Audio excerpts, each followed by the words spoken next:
Students, today we will study about sexual reproduction in flowering plants. Sexual reproduction means fusion of gametes या involvement of two parents. Flowering plants means angiosperm. So first of all, we will study about flower. What is flower? Flower is the reproductive part of any plant. और इस flower के चार parts होते हैं, sepals, petals और male part जो होता है उसको स्टेमन कहते हैं और फीमेल पार्ट कार्पल। और ये चारों पार्ट जो होते हैं थैलमस से अटैच होते हैं। तो सबसे पहले हम लोग सेपल के बारे में स्टडी करते हैं। सेपल जो होता है किसी भी प्लांट का, किसी भी फ्लावर का ग्रीन पार्ट होता है और ये फ्लावर को बड कंडीशन में प्रोटेक्शन प्रोवाइड करता है। अगर सेपल को हम कई सेपल्स को स्टडी करते हैं तो ग्रुप में कैलिक्स कहा जाता है। इसी तरह पेटल्स जो होते हैं किसी भी फ्लावर के कलर्ड पार्ट्स होते हैं और ये इंसेक्ट पॉलिनेशन में हेल्प करते हैं। और कई पेटल्स प्रेजेंट होते हैं तो उसको ग्रुप में कोरोला कहते हैं। इसी तरह फ्लावर का जो मेल पार्ट होता है उसको स्टेमन कहते हैं और इसके दो पार्ट होते हैं, एंथर एंड फिलामेंट। एंथर के अंदर ही जो है पॉलन ग्रेन्स सिचुएटेड होते हैं और स्टेमन, कई स्टेमन प्रेजेंट होते हैं तो उनको हम ग्रुप में एंड्रोसियम कहते हैं। और जो फ्लावर का जो फीमेल पार्ट होता है उसको हम कार्पल या पिस्टिल कहते हैं और ग्रुप में इसको हम गाइनोसियम कहते हैं। तो सबसे पहले हम लोग स्टडी करते हैं स्टेमन के बारे में। स्टेमन जो होता है मेल रिप्रोडक्टिव ऑर्गन होता है और जो एंथर होता है ये दो लोब्ड होते हैं और दो लोब्ड होते हैं इसलिए इसको हम डाइथिकस कहते हैं। और जिससे ये अटैच होता है सिलेंडर लाइक स्ट्रक्चर, इसको फिलामेंट कहते हैं और पूरे स्ट्रक्चर को स्टेमन कहते हैं। और जब ग्रुप में रहता है तो हम उसे एंड्रोसियम कहते हैं। हम जो है इस चैप्टर को जो है तीन पोर्शन में स्टडी करेंगे। Pre fertilisation process, double fertilisation and post fertilisation. जो प्री फर्टिलाइजेशन प्रोसेस है यानी कि फर्टिलाइजेशन से पहले का प्रोसेस, और जो डबल फर्टिलाइजेशन है इसको नवासिन नाम के साइंटिस्ट ने दिया था और इसमें 2 बार फर्टिलाइजेशन होता है इसलिए इसको हम डबल फर्टिलाइजेशन कहते हैं और इसे हम डिटेल में अभी आगे पढ़ेंगे। और फर्टिलाइजेशन के बाद जो भी चेंजेस बाद में होते हैं उसको हम पोस्ट फर्टिलाइजेशन कहते हैं। और जो प्री फर्टिलाइजेशन प्रोसेस है इसको हम 4 स्टेप में स्टडी करेंगे। Pollen grain formation, embryo sac formation, pollination, pollen pistil interaction. जो पोलन ग्रेन फॉर्मेशन है इसको 3 स्टेज में डिवाइड किया गया, स्टेमन, माइक्रोस्पोरोजेनेसिस एंड पोलन ग्रेन। तो स्टेमन जो होता है जैसा कि हमने देखा कि क्या होता है डाइथिकस होते हैं और 2 लोब्ड होते हैं।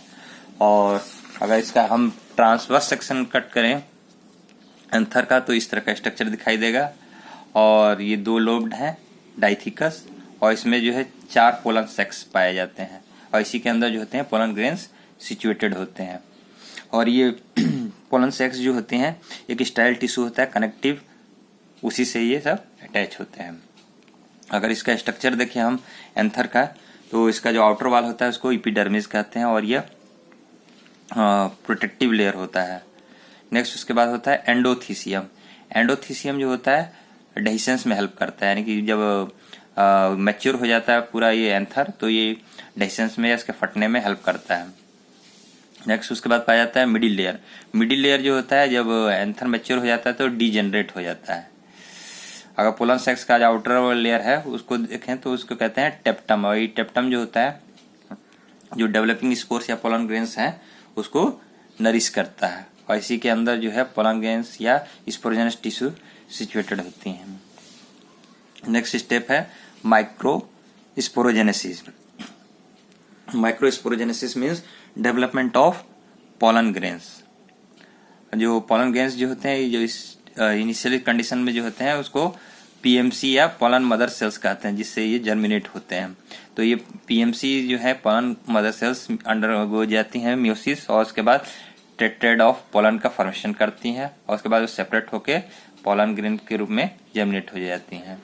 अगर हम स्ट्रक्चर ऑफ पोलन ग्रेन को देखें तो इसके दो वाल होते हैं। जो आउटर वाल होता है उसको एक्साइन कहते हैं और इनर वाल को इंटाइन कहते हैं। एक्साइन जो होता है मेड अप ऑफ स्पोरोपोलेनिन, ये स्पोरोपोलेनिन का बना होता है और ये हाईली रेसिस्टेंट फैटी सब्सटेंस होता है जो कि पोलन ग्रेन्स को harsh condition, for example extreme heat या एक्सट्रीम कोल्ड से जो है इसका प्रोटेक्शन करता है। इसके अलावा हार्मफुल रेडिएशन से भी अंदर के जो पोलन ग्रेन्स है या उसका जो डीएनए है उसको प्रोटेक्शन प्रोवाइड करता है। और इसके अगल बगल में जो है जर्म पोर्स सिचुएटेड होती हैं। जर्म पोर्स जो है पोलन ट्यूब जब जर्मिनेट होता है तो फिर यहाँ से जर्मिनेट होता है और ट्यूब न्यूक्लियस आगे आगे चलता है और पाथवे जो है बनाता जाता है और उसके साथ साथ 2 न्यूक्लियाई जाते हैं जो कि फर्दर डबल फर्टिलाइजेशन में हेल्प करते हैं। अगर पोलन ग्रेन का स्ट्रक्चर देखा जाए तो इसमें 2 तरह के सेल्स पाए जाते हैं, vegetative cells and generative cells. जो वेजिटेटिव सेल्स होती हैं वो लार्ज होती हैं और इनका जो न्यूक्लियस होता है इरेगुलर होता है। इसके अलावा इसमें एबंडेंट फूड रिजर्व सिचुएटेड होती है, अवेलेबल होती हैं। जो जेनेटिव सेल होता है ये स्मॉल होता है और ये सिनगेमी में हेल्प करता है। इसके अलावा as compare to vegetative cell ये जो होती है इसकी जो साइटोप्लाज्म होता है वो डेंस होता है विथ स्मॉल न्यूक्लियस। नेक्स्ट हम पढ़ेंगे पोलन विएबिलिटी। पोलन विएबिलिटी मतलब जो पोलन ग्रेन है उसके जर्मिनेट होने की क्षमता है, उसी को कहते हैं। It is the period for which pollen grains retain the ability to germinate, यानी कि अगर उस ड्यूरेशन में पोलन ग्रेन जर्मिनेट नहीं हुआ तो पोलन ग्रेन फिर उस लिविंग कंडीशन में नहीं रह पाता है। तो अलग अलग क्रॉप्स के लिए इसका जो है पोलन विएबिलिटी अलग अलग टाइम है। जैसे फॉर एग्जांपल राइस और व्हीट में इसका पोलन विएबिलिटी 30 मिनट्स है और ये बहुत कुछ टेम्परेचर और ह्यूमिडिटी पे भी डिपेंड करता है। पोलन विएबिलिटी कि कितना टेम्परेचर है, ह्यूमिडिटी है एटमॉस्फेयर में, उसके अकॉर्डिंग उसका पोलन विएबिलिटी कम ज़्यादा होता रहता है। इसलिए पोलन को विएबल रखने के लिए जो लैब्स हैं उसमें पोलन बैंक्स बनाए गए हैं। इन पोलन बैंक्स में जो है हम कई वर्षों तक जो है पोलन ग्रेन्स को हम लोग स्टोर करके रख सकते हैं और जब हम लोग को उसको ग्रो कराना होता है तो ग्रो कर सकते हैं। और ये पोलन ग्रेन्स को जो है लैब्स में जो है लिक्विड नाइट्रोजन पर -196 डिग्री सेल्सियस पर स्टोर किया जाता है। नेक्स्ट अब हम लोग पढ़ेंगे embryo sac formation. Embryo sac formation means इसको 3 प्रोसेस में 3 स्टेजेस हम लोग डिवाइड किए हैं। पिस्टिल या कार्पल, इसको फीमेल या रिप्रोडक्टिव पार्ट कहा जाता है। मेगास्पोरोजेनेसिस मतलब development of ovule and embryo sac. जो पोलन या कार्पल जो है अगर इसका स्ट्रक्चर देखा जाए तो जो एबव पोर्शन उसको स्टिग्मा कहा जाता है, ये स्लेंडर पोर्शन उसको स्टाइल, फिर उसके बाद ओव्यूल जो कि राइप होने के बाद सीड का फॉर्मेशन करते हैं, ओवरी राइप होने के बाद फ्रूट का फॉर्मेशन करते हैं। अगर ओव्यूल का स्ट्रक्चर देखा जाए तो इस तरह का एक टिपिकल ओव्यूल होता है जिसको एनाट्रोपस ओव्यूल कहा जाता है और इस ओव्यूल में जो है जो एबव पोर्शन उसको चेलाजा कहा जाता है जो कि place of origin of integuments कहा जाता है। ये इंटेगुमेंट्स हैं, इसके ओरिजिन का ये प्लेस होता है। और इसके बगल में होती हैं ये रेफे होती हैं। ये रेफे जो होती हैं इसमें वेस्कुलर स्टैंड होती हैं, ये वेस्कुलर स्टैंड्स हैं और जिसमें जाइलम फ्लोएम ये सब पाई जाती हैं। फिर इसके बाद जहाँ से ये वेस्कुलर स्टैंड अटैच होती हैं उसको फिनिकुलस कहा जाता है और जिस पोर्शन से पानी एंटर करता है फॉर जर्मिनेशन उसको माइक्रोपाइल कहा जाता है। और ये इंटेगमेंट्स है जो कि प्रोटेक्शन करती हैं और इसमें ये न्यूक्लियस को इनक्लोज करती हैं और न्यूक्लियस जो होता है इसमें स्टार्च, फैट, प्रोटीन सिचुएटेड होती हैं, इसी का ये इंटेगमेंट्स प्रोटेक्शन करती हैं। और सबसे इनसाइड में जो है एम्ब्रियो सैक प्रेजेंट होता है जिसमें एबव एंटीपोडल सेल्स पाई जाती हैं, बीच में पोलर न्यूक्लियाई पाई जाती हैं, 2 पोलर न्यूक्लियाई, और नीचे एग और उसके साइड बाय साइड सिनर्जिड्स पाई जाती हैं। नेक्स्ट हम लोग पढ़ेंगे megasporogenesis. Megasporogenesis means development of ovule. अगर मेगास्पोर देखा जाए तो इसको एमएमसी या मेगास्पोर मदर सेल्स कहा जाता है। ये माइटोसिस प्रोसेस के अंतर्गत डिवाइड होती हैं और इसके बाद 4 मेगास्पोर का फॉर्मेशन करती हैं। और इसमें जो है 4 मेगास्पोर्स में एक ही फंक्शनल मेगास्पोर रह जाता है, बाकी 3 जो है वो डिजेनरेट हो जाती हैं।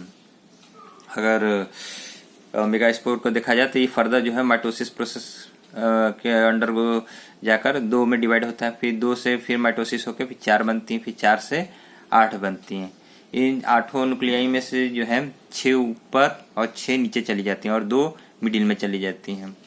इस तरह जो है 8 न्यूक्लिएट होती हैं, इनको 8 न्यूक्लिएट कहा जाता है। लेकिन सेल्ड जो होती हैं इसकी 7 सेल्ड होती हैं, क्योंकि 3 ऊपर 3 नीचे 6 हो गई, और ये जो 2 मिल न्यूक्लियाई एक ही सेल के अंतर्गत पाई जाती हैं, तो इस तरह से 7 हो गई। तो 7 सेल्ड एंड 8 न्यूक्लिएट होती हैं।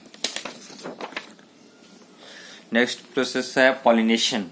पॉलिनेशन जो होता है, पॉलिनेशन का मतलब है transfer of pollen grains from the anther to stigma is called pollination। इस पॉलिनेशन को हमने 2 पार्ट में डिवाइड किया है, self pollination and cross pollination. तो पॉलिनेशन 2 तरह के होते हैं, self pollination and cross pollination. Cross pollination को जीनोगेमी भी कहते हैं। सेल्फ पॉलिनेशन को फर्दर 2 टाइप्स में डिवाइड किया गया है, ऑटोगेमी एंड जिटेनोगेमी। ऑटोगेमी मतलब सेम फ्लावर पे, अगर जो पोलन ग्रेन्स का ट्रांसफर जो है एंथर टू स्टिग्मा एक ही फ्लावर पे जो है एक ही फ्लावर के एंथर से स्टिग्मा पे जा रहा है, तो उसको हम ऑटोगेमी कहते हैं। और जिटेनोगेमी जो है, इसका मतलब है कि एक ही प्लांट के एक फ्लावर से दूसरे फ्लावर पे अगर एंथर का जो ट्रांसफर स्टिग्मा पे हो रहा है, तो उसको हम जिटेनोगेमी कहते हैं। नेक्स्ट क्रॉस पॉलिनेशन या जीनोगेमी, यानी कि जो एंथर से जो है पोलन ग्रेन्स का ट्रांसफर जो है एक प्लांट से दूसरे प्लांट के फ्लावर पे अगर ट्रांसफर होता है, तो उसको हम क्रॉस पॉलिनेशन या जीनोगेमी कहते हैं। इसको जो है 2 पार्ट में डिवाइड किया गया है, abiotic agencies and biotic agencies. जो एबायोटिक एजेंसीज हैं उसमें है एनिमोफिली एंड हाइड्रोफिली। एनिमोफिली जो होते हैं, यानी कि पॉलिनेशन जो विंड के माध्यम से होता है, तो उसको हम एनिमोफिली कहते हैं। For example cotton and date palm. इसी तरह अगर पॉलिनेशन जो है वाटर के माध्यम से होता है, तो हम उसे हाइड्रोफिलिक कहते हैं। For example hydrilla and Vallisneria. Next है बायोटिक एजेंसीज। बायोटिक एजेंसीज में जो यानी कि अगर पॉलिनेशन इंसेक्ट के थ्रू हो रहा है, तो इसको हम एंटेमोफिली कहते हैं। For example amorphophallus. अगर पॉलिनेशन बैट्स के थ्रू होता है, तो उसे हम कैरेप्टेरोफिली कहते हैं। इसी तरह अगर पॉलिनेशन स्नेल्स के माध्यम से होता है, तो उसे हम मेलेकोफिली कहते हैं। और पॉलिनेशन अगर बर्ड्स के माध्यम से होता है, तो हम उसको ऑर्निथोफिली कहते हैं। Rest of the portion will be taught in the next video. Thank you.